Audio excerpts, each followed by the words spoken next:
नमस्कार फ्रेंड्स, अंकुर वारिको काफी चर्चे में है उनके बॉडी ट्रांसफॉर्मेशन को लेके।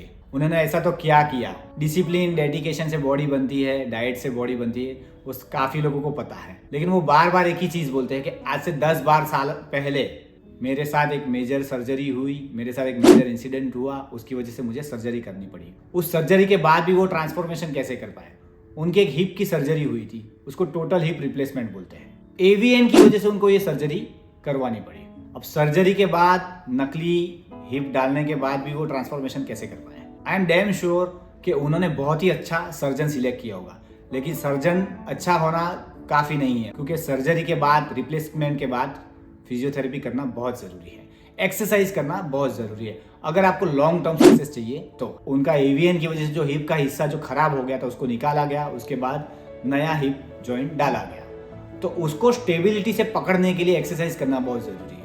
सर्जरी के बाद मसल्स जब काटे जाते हैं तब मसल्स में वीकनेस आती है, तो वीकनेस हटाने के लिए मसल्स की मजबूती बढ़ानी पड़ती है, मसल्स को स्ट्रेंथन करना पड़ता है। तो उसके लिए फिजियोथेरेपी जरूरी है।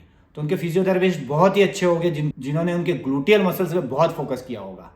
जॉइंट में बैलेंस बनाना भी बहुत जरूरी है, तो बैलेंस के लिए भी एक्सरसाइज करना जरूरी है। अब कई बार पेशेंट सोचता है कि मैंने रिप्लेसमेंट करवा लिया, मुझे एक्सरसाइज की क्या जरूरत? लेकिन मसल्स को स्ट्रेंथन करने के लिए एक्सरसाइज की तो जरूरत पड़ने ही वाली है। खास करके इंडिया में लोग स्क्वाट करते ही नहीं है। आई एम डैम श्योर कि अंकुर वारिको ने उस समय पे स्क्वाट एक्सरसाइज भी की होगी। लोग सोचते हैं कि हिप रिप्लेसमेंट के बाद स्क्वाट की कोई जरूरत नहीं है, तो स्क्वाट एक फुल बॉडी मूवमेंट है। ऐसा ट्रांसफॉर्मेशन लाने के लिए भी स्क्वाट, डेडलिफ्ट बहुत जरूरी है। सिर्फ नॉर्मल एक्सरसाइज करके ऐसा ट्रांसफॉर्मेशन नहीं आता है जो अंकुर वारिको जी लेके आए हैं। उसको लिए आई एम डैम श्योर उन्होंने उनके प्रोटोकॉल में स्ट्रेंथनिंग में डेडलिफ्ट और स्क्वाट जरूर होंगे, कंपाउंड मूवमेंट जरूर होंगी। तो कंपाउंड मूवमेंट्स उन्होंने उस समय भी करी होगी, इसलिए वो ये ट्रांसफॉर्मेशन लेके आए हैं।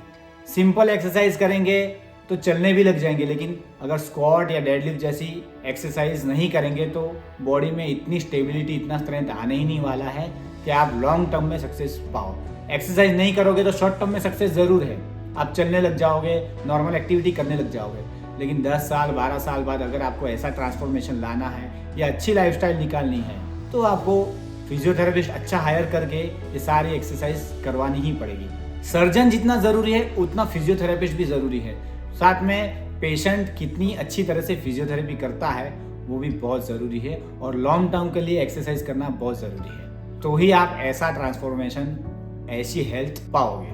Thank you.